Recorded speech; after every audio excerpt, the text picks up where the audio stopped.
welcome to All About Agatha, the podcast dedicated to reading and ranking every single mystery novel written by the Queen of Crime, Dame Agatha Christie. I'm Kemper Donovan. I'm Catherine Brobeck. And this week we are discussing a novel. Hurrah! That novel is The ABC Murders. Catherine Brobeck, tell us a little bit about the publication history of this one. So it was first released in the UK. Fancy that. It's been a while. So January 6th, 1936, and then in the U.S. by, of course, Todd Mead on February 14th of the same year. Let's just get right into our victims because we actually have a bunch. Our first victim, her name is Alice Asher, and she is a tobacconist/newsstand proprietress, a resident of Andover. Yes, that is Andover with an A. She is late middle-aged, which I think is being kind. She's kind of old, and she's estranged from her abusive husband and found murdered in her newspaper shop, bashed over the head with an ABC rail guide found open on the counter to the rail schedule for Andover. And she is our first victim. Our second victim is one Elizabeth Betty Barnard. Oh my gosh. I'm sensing a pattern. She's a waitress. She's a resident of Bexhill. And she's the younger sister of Megan Barnard, who we will get to. And she's found with the ABC guide under her body on the beach. Third, we have Sir Carmichael Clark of Churston. Yes, those are all C's. And he is killed while on his regular Oceanside Constitutional. Even though at this point, the whole town of Churston has actually been warned, or rather anyone with a C name, since Scotland Yard and our dear Monsieur Poirot have cottoned on to the whole alphabet thing. But for very obvious reasons. It's not actually through deductive reasons. It's through obvious ones, which we will momentarily get to. Yes, we will. Our final victim, Catherine. One George Earlsfield. Oh, what is that you say? That does not start with a D. Thunk. Well, he's a gentleman in a movie theater who gets murdered. However, the city is Doncaster, so this one seems like a mistake or perhaps a panic move. Whatever. We'll get there too. For whatever reason, his name is not a double D. So let's talk about our suspects, because this is a curious case here. Often, as we're going through or beginning our list of suspects on this podcast, we lament how it's everyone and how there's a large cast of characters, because that's part of the fun of Christie.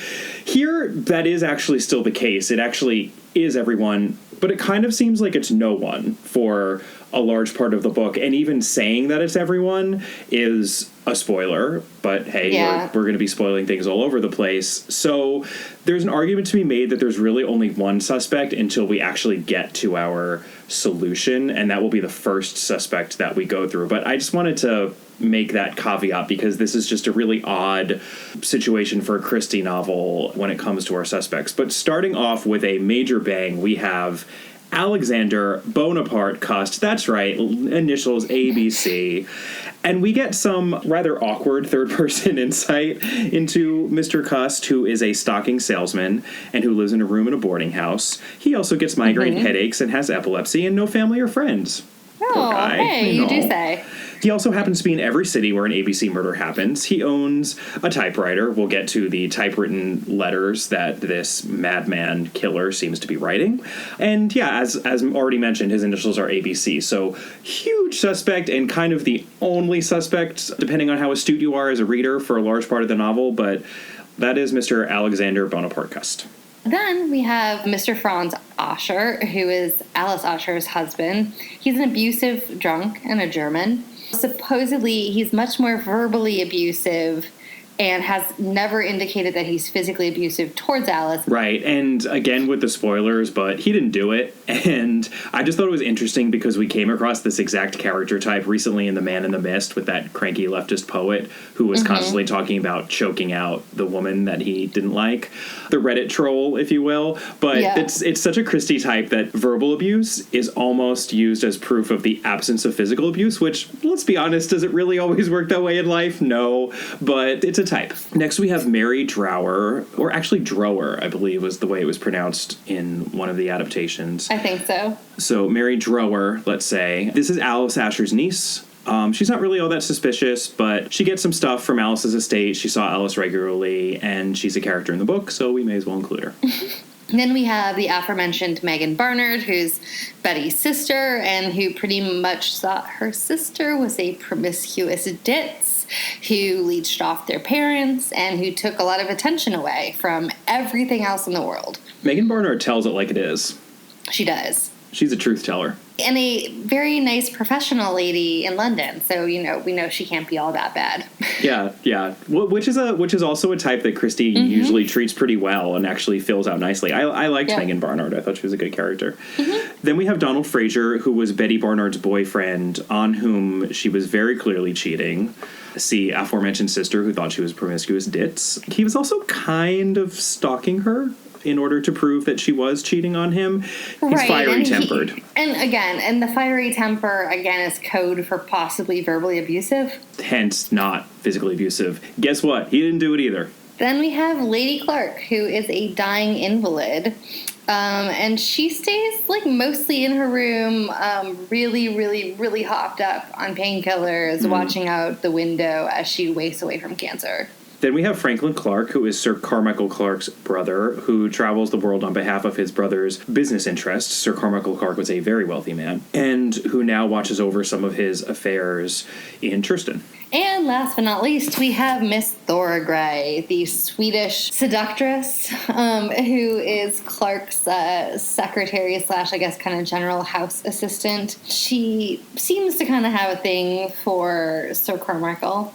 Or Franklin Clark, possibly. And she gets fired by Lady Clark once her late husband was off, because Lady Clark does not like the Swedish ingenue. So let's talk about the world as it appears to be.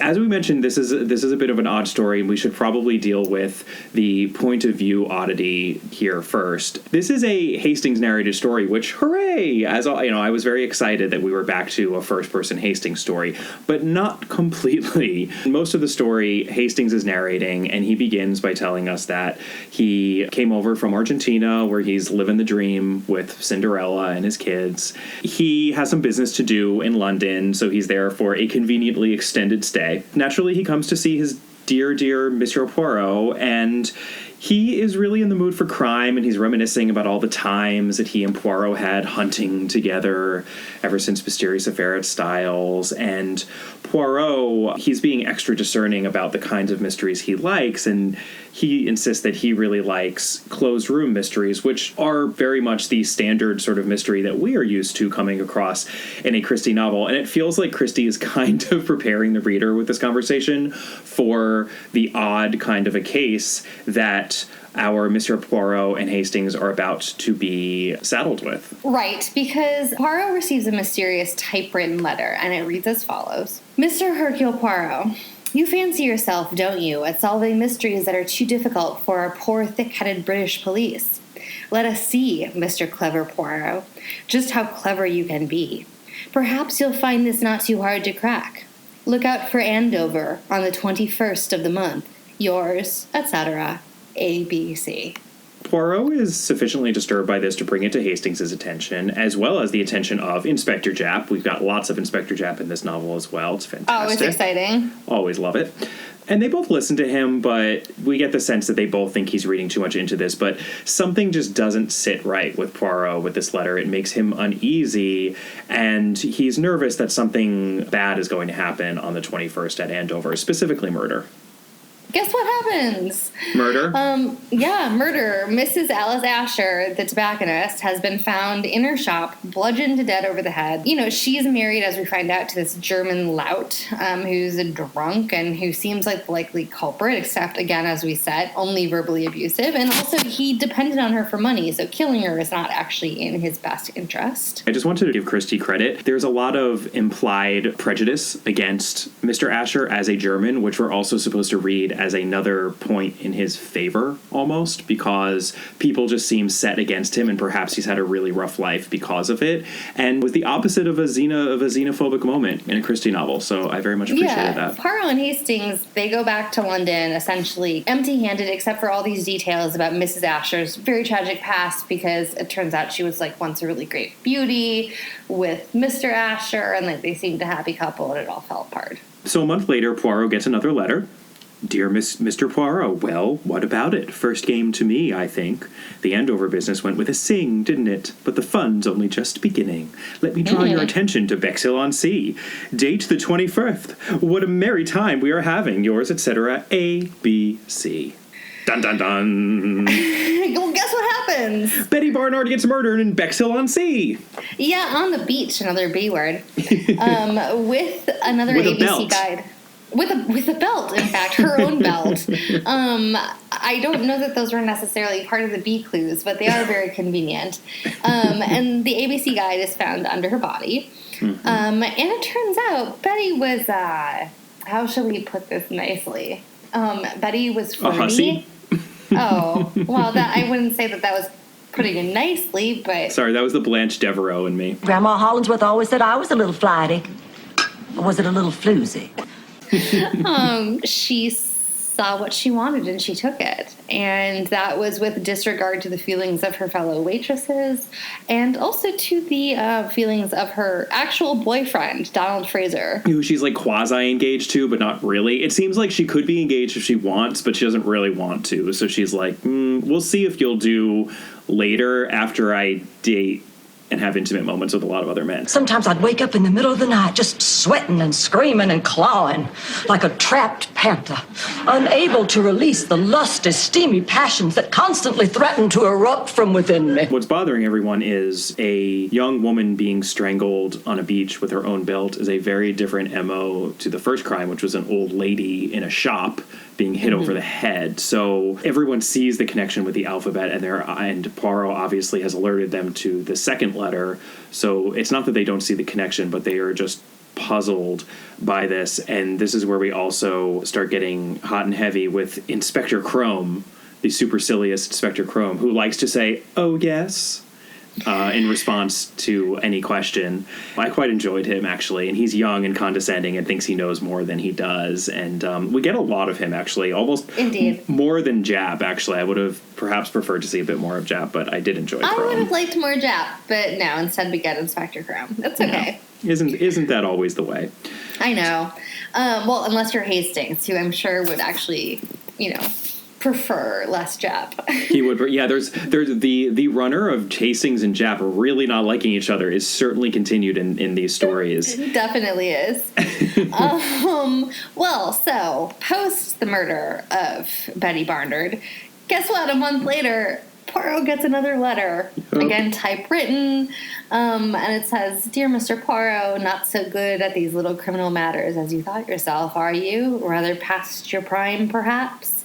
Let us see if you can do any better this time. This time, it's an easy one. Churston on the 30th. Do try and do something about it. It's a bit dull having it all my own way, Good hunting. Ever yours. ABC." So there's already been a conference at Scotland Yard, several conferences actually. Hastings says that whenever he thinks back to this case, he thinks of conferences. They were endless. I feel his pain. I think many can feel his pain on that front. So everyone's freaking out, and they're all kind of manned and prepared to handle the next case, the C case, with as much advance time as possible. Unfortunately, this letter seems to have been sent to the wrong address. The murder, as per the letter, is set for the 30th, but the letter was actually received on the 30th because it was sent to Poirot at White Horse Mansions instead of White Haven Mansions. So everyone then really freaks out and just kicks it up into the highest gear possible and starts calling everyone with the letter C in Churston, but unfortunately they're too late. Too late for Sir Carmichael Clark, who's found killed on his favorite hiking path very shortly after his distraught brother Franklin Clark receives the call from Scotland Yard to warn his brother. So Carmichael is left behind by his dying wife, Lady Clark, and said sexy Swedish secretary, Thora Gray. Yeah. What to do? Frustrated by all of this, the bereaved friends and family of the three victims, basically all the people that we mentioned in our list of suspects other than Alexander Bonaparte Cust, show up at Whitehaven, not White Horse Mansions, with Monsieur Poirot in order to offer their crime-solving services to him, hoping that some sort of... And Poirot kind of suggests this, that together they don't know what they actually know. They don't know the value of something that they know, and they're going to have to mine their little gray cells and try to figure this out, because he does not seem to have a lot of faith in the powers of Inspector Chrome. We're going now to talk about the world as it actually is. I will just, this is such a pedantic quibble, but did it bother you at all, Catherine, that it was never acknowledged either in the novel or in the Suchet adaptation that it's not just that the last name begins with the letter A, B, and C, but it's the first name too. And it really bothers me that when they're frantically looking for people in Churston, it's like, don't just alert people with the last name beginning with C, but it has to be the first and the last. It's like they always gloss over that point. And it's like, that's actually really significant, because there are way fewer people whose first and last names begin with the same letter than just the last name. I suppose it's possible they were doing that. Does it say directly that they were only contacting people with the surname? It doesn't, but at no point does anyone ever specifically state I know. First and last. Yet she bothered to make it first and last, even with Elizabeth Barnard, whose name, whose nickname was Betty. It irritates me. And yeah, it seems like it would have made it much easier for Scotland Yard to have done so. Anyway, let's talk about the world as it actually is, because it appears right now that there is a psychopathic serial killer on the loose, intent on taunting Poirot with his crimes, and that we, in reading an Agatha Christie novel, are essentially reading a Law and Order SVU episode, which is right, like really bizarre. Designed to terrify you at night, where you see the cutaway scenes of the killer doing his dirty work by like hanging out on a park bench in Churston, or the nearby town to Churston, and like muttering to himself crazily. And let's just talk about that POV thing. So most of the novel is from Hastings' perspective, but then there are these little interstitial moments that are a third-person perspective, seemingly actually written by Hastings, by the way, because in the beginning of the novel he says that he got all this information and, synthesized it all when he was reviewing the case, so he was able to create these third-person moments. So maybe that's why they're so awkward. I at least thought they were awful. They just really grated on me. And in those moments, we're seeing Alexander Bonaparte Cust do these seemingly nefarious things, wondering if he is actually the killer, and just wondering what's going on and how this is an Agatha Christie novel. Right, but we don't even quite see him. He's just befuddled. Right, he's not. We don't see him actually killing anyone or anything. We don't get any proof positive. So, as astute readers, we should not be tricked into thinking, "Oh, he must be the murderer." But there's clearly something going on, and it's really weird. Someone actually compared it to The Man in the Brown Suit. How we have the switch of POVs in that book, but I think it works so much better in that one because the book is mainly written from the third person, and then we get those Sir Eustace diary entries, which are charming and kind of amusing in their own way. This is the opposite, and it's weird. Well, I would also say this about at least the payoff in The Man in the Brown Suit with the Sir Eustace diary entries is that she ends up getting them after the fact. So when we're reading them interspersed, it's it feels like there's a build to it and that it pays off in some way. And it's an actual record. It's like a document that's being inserted, whereas this is this weird third-person narration. And it's in the Man in the Brown Suit, it's his narration of the events. And so here, I understand and I respect that she was trying to do something different stylistically. Sure, me too. But what it does is it reduces the tension in some way. Yeah. Because we're seeing this, and I'm going to be honest, I really, really like this book. So I want to just preface what I'm about to say by saying that I really enjoy reading it, and I enjoyed reading it when I was a kid, but there's very little tension to the mystery, and the payoff to me is not necessarily worth any of the stylistic changes. I agree. I think there could have been a more elegant way to do it. And what's interesting is that it's one of the few times in which an adaptation automatically erases that problem, right? Because the adaptation necessarily has to be all third-person perspective. And the Suchet adaptation of this I think it's excellent. And we don't have that problem because every time the camera's cutting to Alexander Bonaparte Cust, it feels natural and it feels like a coherent part of the story in a way that it just does in the novel. It's the opposite of Murder of Roger Ackroyd, which was such a disaster to adapt because you're eliding the POV brilliance of the book by adapting it. Here, you're actually getting rid of a problem that's inherent in the novel. The story actually works better as a movie than as a book, which is really not something I almost ever say for a Christie novel. I think especially if you think about the trend in recent years towards, I guess you would call them psychological thrillers, more than a standard mystery novel or police procedural. This is not uncommon necessarily, where you follow the killer, basically, Sure. right? It reminded me of like a Karen Slaughter novel. I don't know if you've read her, but like it had a little bit of that feel to it. Or that's why I said like Law and Order SVU. Right, but so if you're going to do that, if you're going to do a psychological thriller, I think that is a valid structural choice. I think that you can play really an interesting cat and mouse game if the reader sees both sides of the picture. They're not really figuring out anything. They're waiting to see how the pieces merge.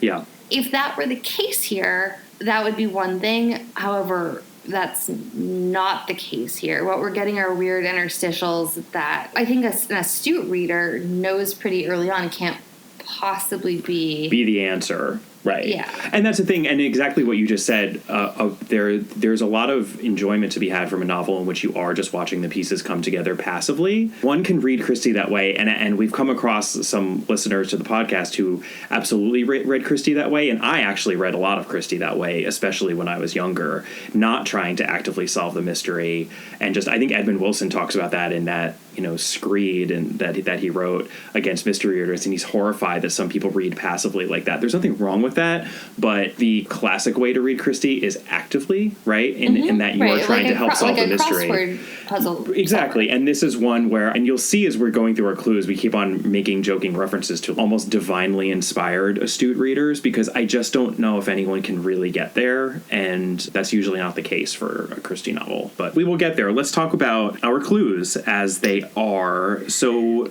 of course, this isn't a psychopathic serial killer novel.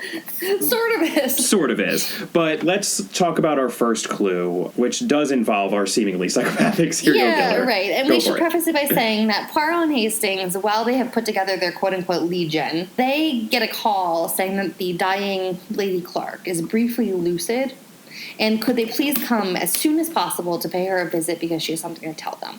And so what it turns out is that she has overheard what that husband-stealing hussy secretary, Thora Gray, has told the police. And that's that nobody came to the house on the day of Sir Carmichael's murder.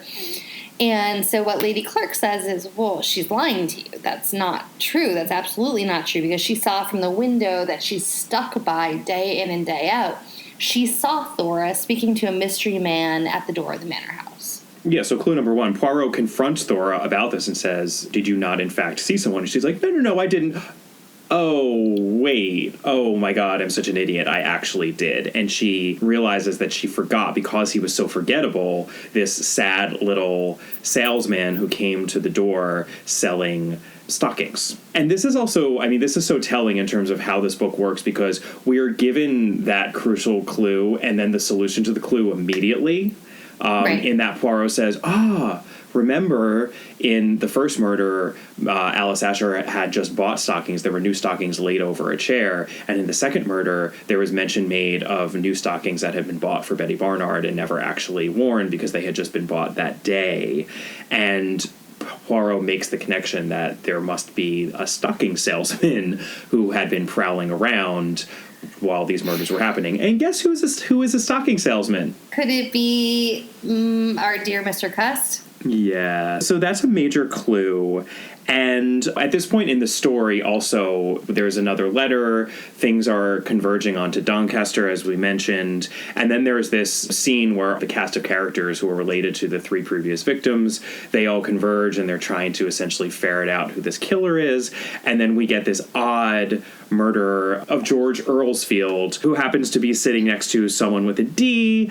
And we know that Alexander Bonaparte Cust was also in the movie theater. later, at least around the time when this was happening, and then he seems to have blood on his sleeve and has a knife in his pocket, and he's freaking out. The noose seems to be tightening on Alexander Bonaparte Cust and the landlady's daughter and the landlady's daughter's boyfriend. They get suspicious, then they go to the police, and basically Alexander Bonaparte Cust is brought into custody and charged, and Crome thinks case solved. And at this point, we're still really in the world as it appears to be. We have not gotten to the world as it actually is. And it all happens very quickly, what this solution is, toward the end of the novel.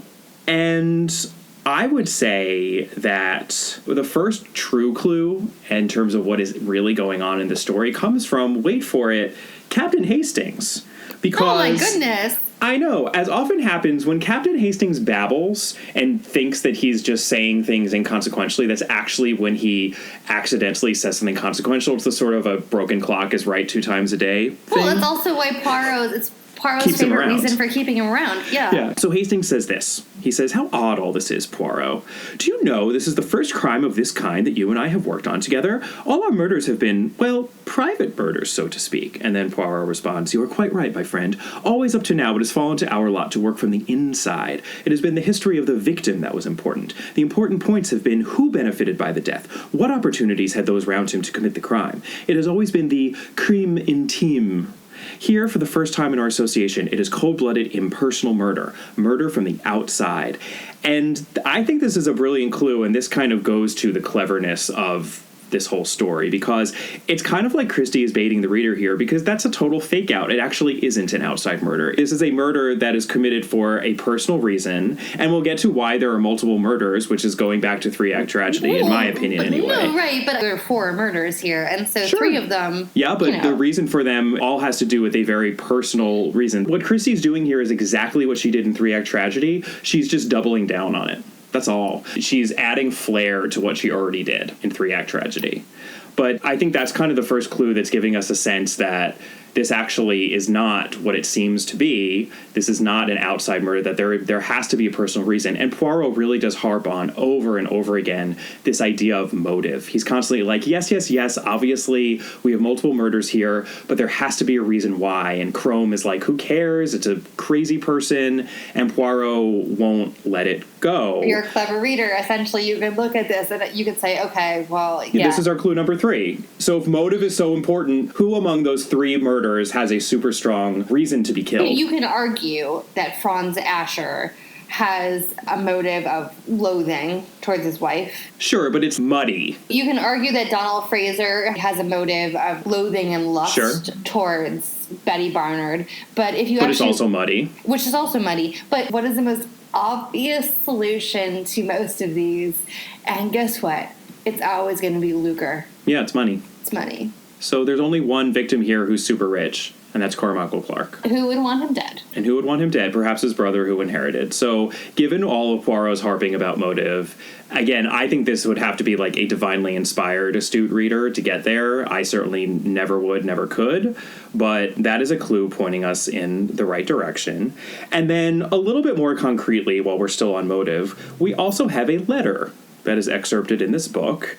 And that's a ding-ding-ding moment in terms of what's important in a Christie novel, stretching all the way back to Mysterious Affair at Styles. If letters are excerpted in a text, even if they seem not that important, as is the case here, they usually are. And this was a letter that Franklin Carmichael shows to Poirot from his deceased brother, in which he's talking about his secretary, Thora Gray. And he's saying, I think of her as a daughter, but it's obvious that he's very affectionate toward her. And the clue here is that for a man who is due to inherit from his rich brother, if there is this young lady who he seems to at least have a very healthy affection for and is perhaps protesting a bit much about thinking of her as a daughter, maybe he is going to get nervous that after his very ill, cancer-ridden wife dies, he is going to marry said sexy secretary who is certainly of childbearing age and could have kids and knock that brother right out of the inheritance line. So there's a reason why the murder would have to happen now. Right also, now. Yeah. Given that letter. A penultimate clue here is there was one thing, right, that was different about the way that the Clark murder played out, and that was the fact that the letter came to Poirot too late, having been addressed incorrectly. And this is another case in which Hastings stumbles upon the truth because he just spews. It almost seems like it could have been missent on purpose, and he doesn't actually believe that, but Poirot realizes late in the case true. That's exactly what happened, because that meant that Scotland Yard and Poirot could not investigate until the murder had actually happened, unlike with all of the other murders. And now we get to our final clue here, which is really the crux of how and why this all happened. If that one murder of Sir Carmichael Clark was the important murder, then why all the other murders? Why are poor Alice Asher and Betty Barnard killed? And it's misdirection. And we saw this in Three Act Tragedy, right? The first murder of Reverend Babington was not important. Yes, you could say it was a dress rehearsal because an actor was the murderer, but it was also a means of obfuscation. And with all of the focus being on why did that first murder happen, he escaped that much more easily in the second. And this is like the gonzo version of that. It's like not just one murder, it's three, but it's the same principle. Well, and it gets really is the same principle. It absolutely is. And it gets even weirdly more gonzo in this version because of the setup of Cust. So basically, Cust gets ratted out to the police by his landlord's daughter's boyfriend, Tom Hardington. They go to the police and they're like, it's really weird. He's been in like every location of these murders. Yeah. And so the police bust in and they raid his closet, and all he has are rows and rows of women's stockings. And then behind them, parcels of ABC guides, and then on a table you have the typewriter that wrote all the letters to Poirot. Mm-hmm. And so what Cust says is that the stocking company sent him all of these things, and he's never seen the ABC guides before. And guess what? He's telling the truth. Except he's telling the truth, but even worse, the murderer was so devious that he basically convinces poor Cust himself that he did it. I know, he does. He gaslights him. It's cruel. He gaslights him. him. And not only that, so there is no stocking company. It's our dear murderer the whole time. And he's been just setting this guy up. He's been making him go to all these towns to sell stockings, which there is no stocking company. That might be the cruelest part of all. I know. Being a stocking salesman for no reason. No reason. Yeah, and the poor man is epileptic and suffers from, I guess, memory blackouts, loss. Essentially. Yeah, he's basically like Rachel from Girl on the Train. Just tell me what happened that night.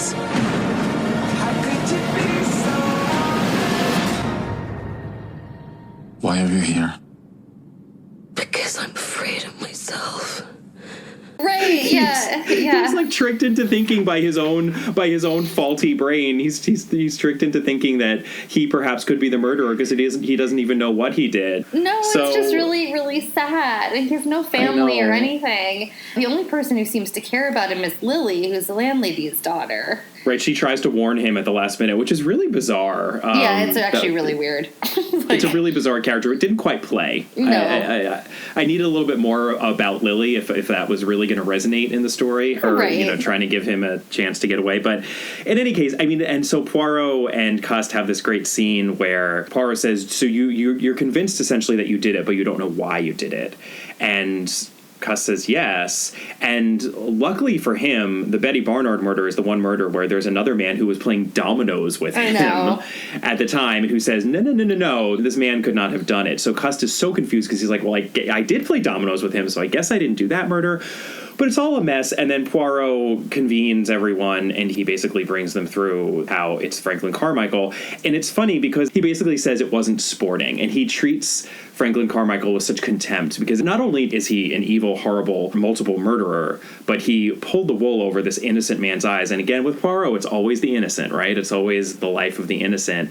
And he was ready to just destroy this man on top of the people he killed. The poor man's name, Alexander Bonaparte Cust, is a curse inflicted on him by his parents because the man is like this milquetoast nothing. His mother thought that he would amount to more than he did, and he's He's a brilliant character, I think. I only at the end, though. I mean, my problem is the way he's portrayed in those interstitials is just... Right. I don't know. And it's unclear even how the epilepsy works, because it turns out he'd been in the war. It's very unclear about how any of this is actually happening, other than the guy is such a sad sack that to really inflict this kind of damage on the poor man is really, really cruel.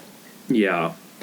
So that's the ABC murders, and we should talk a little bit about the adaptations because they're actually pretty interesting. And I did want to note, for our good friend Mark Aldrich, whose book we always consult whenever we're doing a podcast on any novel, it's essential reading, that I thought it was fascinating that when MGM was initially making offers on Christie novels, that the ABC Murders was the novel that they most wanted in 1936. So at that point, we had Murder on the Orient Express, we had Peril at End House, we had Lord Edward Dies, and that the ABC Murders they were willing essentially to lay down the most money for. They also wanted to lay down that much money for Murder on the Orient Express, to be fair. But it's not a super celebrated Christie, but I'm not surprised by it because, as I said, I think it films well, and we see that with the David Suchet version. Where it does not film as well is in this 1965 Tony Randall adaptation that was done. Mm-hmm. Yeah, Agatha Christie actually never saw it herself. She actually wrote to someone saying, "The ABC Murders I was not allowed to see. My friends and publishers told me the agony would be too great. These movies added insult to injury." And also, as Mark discusses in his book, this was kind of the final nail in the coffin of the MGM movies. They had done, as we've discussed before, those Margaret Rutherford, Miss Marple films. There are some people who absolutely love them. They do have a charm of their own. Agatha Christie, depending on who she was talking to, either loathed them or tolerated them, or perhaps even enjoyed them. But this is the tail end of that. And it's almost like the Poirot equivalent to Margaret Rutherford's Miss Marple. So Tony Randall, not surprisingly, of the Odd Couple TV series and a few years after this, has a very comedic take on Poirot. And there's even a moment in which Poirot and Miss Marple meet outside of a police station. And I've actually been waiting to talk about this issue because I think this is a very modern issue when it comes to fandom of any author who's created a lot of works and has a quote-unquote verse, like the Christie verse. Right. So even in Agatha Christie's day, apparently people constantly wrote to her saying, "Can you please have Miss Marple and Mr. Poirot meet in a book?" And this was her response. This is from her autobiography, and I just think it's really entertaining. "People never stop writing to me nowadays to suggest that Miss Marple and Hercule Poirot should meet. But why should they? I am sure they would not enjoy it at all. Hercule Poirot, the complete egoist, would not like being taught his business by an elderly spinster lady. He was a professional sleuth. He could not be at home at all in Miss Marple's world. No, they are both stars, and they are stars in their own right. I shall not let them meet unless I feel a sudden and unexpected urge to do so." And she, in fact, never did feel the unexpected urge to do so. So it's yet another sort of element of this movie that goes against canon, and I guess it plays whimsically for some people, but this movie is bizarre. I will just say this will be the only tidbit that I'm going to throw out there about this movie, and then we can move on. Instead of Alice Asher as the first victim, the first victim is wait for it, aqua clown. What is an aqua clown, you might ask? An aqua clown is a clown who dives from the high dive into Indeed. a pool. And it is, in fact, as the clown is about to dive in, that he is shot in the neck with a dart and then floating dead in the pool a la Sunset Boulevard. That is how this movie opens up. It's supposed to be trippy and surreal, and hey, it's the 60s, we're all on drugs anyway. Not very Christie. Anita Ekberg is in it. This is not La Dolce Vita. Let's just say that. I was about to say, it's a little bit slumming it. A little bit slumming it. She barely speaks. She's supposed to be she plays ABC. She plays Alexander Bonaparte Cust's character. Her name's Amanda something something. It is weird. I cannot say that I recommend watching it, but it was an interesting viewing experience. Am I hallucinating this? But isn't Tony Randall also in the adaptation of Man in the Brown Suit? You are not hallucinating that, Catherine Brobeck, and that is an excellent connection. We've already made one connection between these two novels, and that is the second. Tony Randall played Edward Chichester the good Reverend Chichester, who then dressed up as like 5 different people, both in the novel and in the adaptation. He dresses up as a woman at some point. He dresses up as a gangster. Yes. Who knew? Tony Randall with all of these Agatha Christie adaptations. Anyway, also worth noting for Christie nerds that Austin Trevor, who was the first Poirot in film adaptations in the 30s, actually plays a butler in this movie as well. But let's move on and talk about the 1992 Suchet adaptation. This was in season/series 4. It was the first episode right before Death in the Clouds, actually, which we discussed not too long ago. Suchet himself, and this is from his book now, he loved this one. He actually wrote, ABC is a delight, perhaps even my favorite Poirot film. And more to the point, for me, the scene that Donald, he just refers to him as Donald, but it's Donald Sumter, who plays Alexander Bonaparte Cust. The scene that Donald and I played together in a jail cell is one of the highlights of all the Poirot films that I have made. It is that very effective scene in which Poirot is not even trying to reason with Cust because he knows he's so far gone, but just feeling pity for him. And Donald Sumter really does play it amazingly because you feel a lot of sympathy for this poor man. Told me some amazing things. Said I was going to be the most celebrated man in England before I died. But, Yes. It almost looks as though you're going to die on the gallows, I said. Laughed afterwards, said it was only a joke.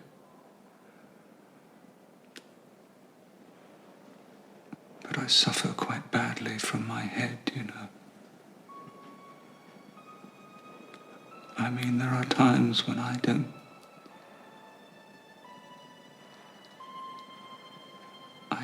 seem to remember what I've done.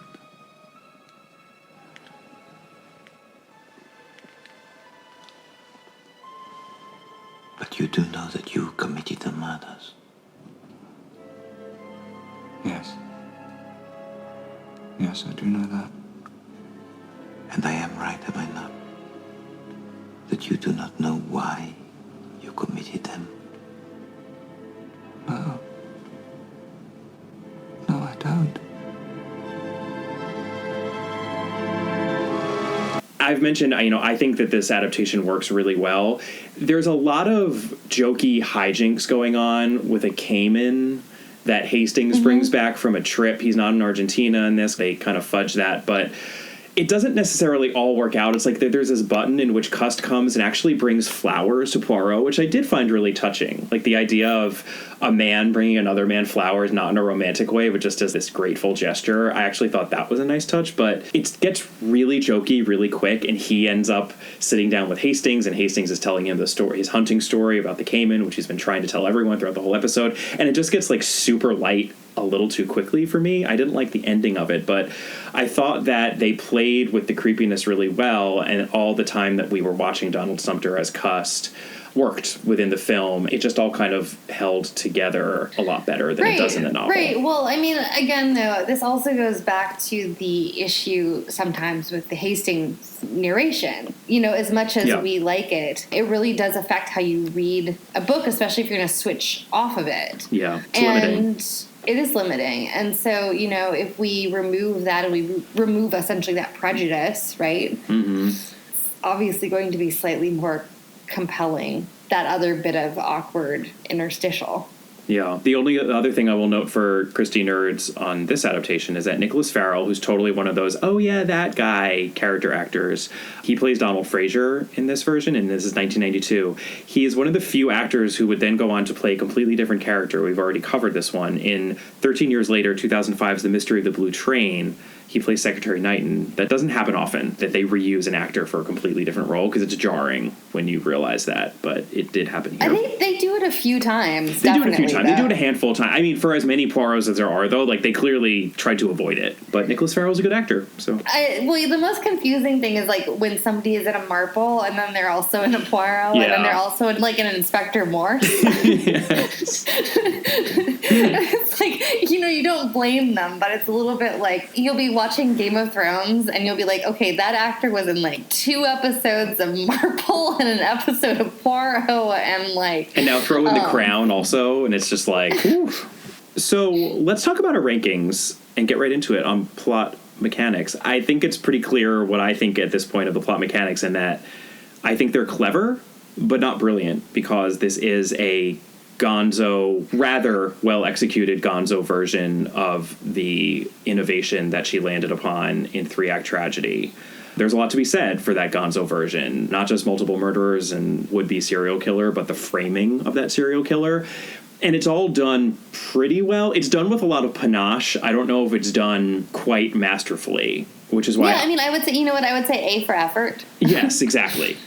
A for effort, but like in a real, like not in a condescending way. Like I really, you know, I think we both really mean that. A for effort, because she was trying something new also. This was experimental, and more experimental in 1936 than it appears now. Right. So I came out on a 6, which is... I think that's, you know, seems about right. Which is very, very strong. So, Catherine, what do you think about plot credibility? Well, I don't know. I had some issues in the past with 3-Act Tragedy. I will say this much. I believe this more than I believe dressing up and playing like a farce amongst people that you know. We at least don't have any dressing up issues. That is true. Yeah. There's no dress up. Dressing up issues. I mean, the idea of faking a serial killer in order to cover up a crime is really sick. It's really sick, and I hear you on having that problem with 3-Act Tragedy. I think the problem is only worse here because it is the mega version of that. Well, I mean, I think that here's the other credibility aspect, is that you're creating this incredibly elaborate murder plot. I mean, just like think of all of the moving pieces here. Mm-hmm. And you're doing that based on essentially then cultivating a patsy. That, to me, that idea that you would go to such a risk each and every time you actually commit a crime, first of all, and then you would go to that additional risk of setting up another person and involving another person in it, that to me is actually the least credible element. If this were actually just a story about somebody killing random people in order to cover up a crime, that actually at some level would be far more believable than the setup of Cust. Right, of the frame up of him. I agree. I mean, this is kind of a consistent thing with us, that credibility we usually score lower than the mechanics, because Christie often spins a lot of plates in the air and has outstanding mechanics, but at the expense of credibility sometimes, because it's a stretch. It's an entertaining stretch, and it's a clever stretch, but yeah, it really does seem like it's a serial killer, and then the explanation for why it's not, and why it's not the person that we've been tracking for all this time, and who even thinks himself that he did it, it makes sense. She's done her homework and made it work on paper, but it doesn't have that seal of, oh yeah, I believe that could even potentially happen in the real world. And sometimes these Christie novels just don't have them because she has a lot of crazy stuff happening, and that's fine, but it's where the credibility suffers. I also had a really specific problem with the fact that we're told that the reason why Franklin Carmichael sent the letters to Poirot was that he needed a private address that he could send the wrong address to. If he had been sending the letters to Scotland Yard, obviously the third letter would have gotten there on time, and it would have made his committing the true murder that much harder. But really, Monsieur Poirot is who you're going to send the letters to? Like one of the foremost, nay, most brilliant detectives in all the land? Come on. But, I mean, I guess the idea is if you send them to some random hack PI, then they're not going to get credibility from Scotland Yard, which is then not going to cause this sort of nationwide panic that there is a crazed serial killer on the loose. Except it would when people actually started getting killed, like in the way predicted in the letter. Maybe, although it'd probably take longer. I mean, Poirot obviously can just really waltz into Scotland Yard and have attention drawn to him. No, it's a quibble. That's why it's like a tick lower, I think, than the mechanics. Yeah, I think so. Why I think we're coming out on a 5 on plot credibility. I think that's right. Still not terrible, though. I mean, we've certainly gone a lot lower for other novels. Then serious long characters, I don't know about you, Catherine, but this is where I think the novel does really well. I think that there's so many, not only so many good moments between Hastings and Poirot and Japp, which we've alluded to, but this book also references so many of the previous books. I mean, I made a list of all of them, and Murder on the Links, 3-Act Tragedy, Mystery of the Blue Train, Murder on the Orient Express, Death in the Clouds, Lord Edgware Dies, and even Curtain, oddly, Christie clearly was thinking about Curtin. We know that she wrote it and put it in a vault in the early years of World War II, so it makes sense that in 1936 she would be thinking about this. So she references Curtin, and she also references Cards on the Table, which we will get to, not the next novel, but the novel after that, which she was obviously working on at the same time. As a Christie nerd, I really appreciated all of those references. I sometimes think that we overestimate the relationship between those three characters because it's so prominent on the TV series, and that is certainly the case in a bunch of the novels. But I do think that they have we get a hefty dose of them here, and I love that. Jap mentions Poirot's face fungus again. It's just like maybe my favorite phrase. I agree. This one had just as much of the camaraderie and the interactions as those adaptations do, which I loved. So I think we're coming out on an 8. Yeah, I think so. With that? Mm-hmm. Yeah, very high.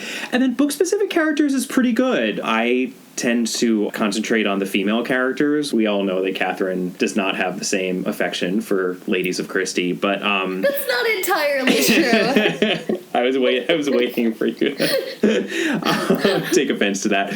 But I did think a lot of the minor female characters in this were standout. When I was thinking, okay, which characters really worked for me, the first ones I thought of were Mary Drower, who really is a standout in the novel and is not in the adaptation, actually. That was one thing that was lost in the adaptation. But her quiet indignation about what happened to her aunt is really effective in the novel.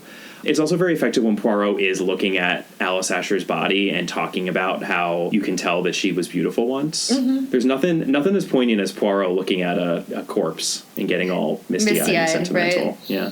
And Megan Barnard, we mentioned, she's a great character. I even thought Lady Carmichael, that interview between Lady Carmichael and Poirot, it's really good. I mean, she's out of it, and you just really... you feel that this woman is not long for this world, and it was really well rendered. You also feel a little bit like maybe she's being kept even more drugged than she really needed to be. Absolutely. And that's all subtext. Yeah, it is. Absolutely. I totally got that too. Because Thora Gray does end up being a bit of an adventuress, it seems. She was basically trying to marry Sir Carmichael, and if not Sir Carmichael, then Franklin. Oh, and my Poirot gosh. literally shows her the door. And adventurous. You had such harsh words for Betty Barnard, but a lovely Thora Gray is an adventuress. Intriguing. Yeah. No, I totally agree. There was a lot of not great stuff happening in that house, for sure. And the men were good, too. Donald Fraser, in particular, of the fiery hair and the fiery temperament, was well drawn. Mm-hmm. So I think we're coming out on a 6. Yeah, I agree. Okay, for book-specific characters. Then setting a tone is, I think it's fine. Again, A for effort, right? Because Christie really was doing something different here, and we do get a sense of creepiness that I think people don't always give her credit for having. This is why we, and I'm sure many of you, dear listeners, roll your eyes when people talk about Christie being cozy. She's not cozy. Horrible things happen to good people in her books all the time. Well, and I think that some of the really good stuff is actually, I know we are a little bit tossing shade at the cussed interstitial chapters, but on the other hand, there's something about watching and overhearing the beachgoers after Sir Carmichael's murder, which has a certain chilling effect. People talking about like going to that beach, or they had just picnicked at that beach, etc. Yeah. And the watching of it all. And I actually thought the movie theater, although the book has gone a little off the rails at that point, the movie theater scene in Doncaster is really affecting. Yeah, we do get a sense of the hysteria. And it's a callback. Actually, that scene is a direct callback to the scene in Churston. Sure. I think it's done well. I think that's why, at least I'm coming out on a 5, because there are things she's doing well. There are things that she is trying for that are interesting. I don't think she necessarily achieved everything she was trying for, though. And a lot of it is due to the awkwardness of those interstitials overall and the switching back and forth. It's just not consistent. I might be willing to go to a 6. I mean, I think that there are just details. I think that Greengrocers in Andover is really well described, as is a sort of like squalid house next door to the tobacconists. I would do a 6. Let's do a 6. I also think you get a really pretty vivid portrait, actually, of the tobacconist shop and the apartment upstairs, interestingly enough. No, absolutely. I agree with that. So 6 for setting and tone. And then Stuck in Its Time is going to be really fast and simple for the great reason that this book does remarkably well on that front. I already made several mentions of the fact that we have the opposite of xenophobia here. There's actually, sympathy toward foreigners such as Mr. Asher and even Mr. Poirot himself, and no moments that made me shudder as a 21st century reader, as we've had in some novels recently. I would not deduct anything. Yeah, I don't think there is anything necessarily. Yeah, so 0 deductions for that, which brings us to the most exciting portion of our episode, the tally. So the total here for the ABC murders is 6 plus 5 plus 8 plus 6 plus 6 minus 0 for a grand total of 31 points. And that puts the ABC murders in, well, let's just have a discussion about this, Catherine. Would you put the ABC murders above or below the Sitterford mystery? It's a really tough one, because that has a 31 as well. I suppose I would put it above. You would put it above? Yeah, I think so too. I think that seems necessary. I don't know in my heart of hearts if I feel that. But well, I actually think it goes back to the prevailing theme. I think is this A for effort idea that I did really. I think what's happening here is more interesting than what's happening in the Sitterford mystery, and so I think that if we have to do a tiebreaker on that, then the thing that's more interesting is definitely going to take precedent. Agreed, and I was really struck by that. I wasn't expecting for this novel to be as different from all the Christie novels that have come before it as it was, because I didn't remember it to be that way. I knew that it was the quasi-serial killer Christie, but I was struck by it and impressed by it in a way that I don't remember being when I first read it. Well, and for all that we complained about it, I mean, I read it in like 2 hours and was like, oh, this was delightful. Yeah. Like, I really enjoyed reading this. I was very happy to spend 2 hours doing this. Agreed. It definitely does fall. I mean, the end, when we get the ultimate solution, that is when it falls apart, which is a problem. But I agree that like the first 3/4 or perhaps even 5/6 of this book are wonderful. And by the time I finished it, I was like, okay, this is why it's not a classic. But up until then, I was really on board. So yeah. So the fact that it doesn't really stick the landing. It's unfortunate, but it's not. I turned the last page and was like, I felt the same way. So that puts the ABC murders in 6th place, actually. Just to do a quick rundown of our top 10 here, from 1st to 10th place: The Murder of Roger Ackroyd, Murder on the Orient Express, Peril at Inn House, The Murder at the Vicarage, 3-Act Tragedy, The ABC Murders, The Sitterford Mystery, Lord Edgeworth Dies, Death in the Clouds, and The Secret Adversary. Ta-da! That seems okay. Yeah, I agree. Join us next week when we are actually going back to Miss Marple, but we're shaking things up slightly because we are going to have a special Christmas episode. I noticed that a short story or two ahead of where we otherwise would have been in the Miss Marple 13 Problems collection is a story narrated by none other than Miss Jane Marple herself, titled A Christmas Tragedy. How could we not do that story for our Christmas episode? I mean, I think that we have to. I think it's a requirement. Yep. I think that is our duty as Christie podcasters. So we will be discussing A Christmas Tragedy. And it will balance out our Christmas Poirot from last year. Absolutely. Listen, everybody, A Christie for Christmas is still a thing as far as we are concerned. It's back. We're bringing it back. A Christie for Christmas. So join us then, and in the meantime, you can always contact us via email at allaboutthedame@gmail.com, or on Twitter at allaboutthedame, or contact Catherine at Broadcat, or find us on Instagram at allaboutagatha, or on Facebook. Our Facebook page is All About Agatha.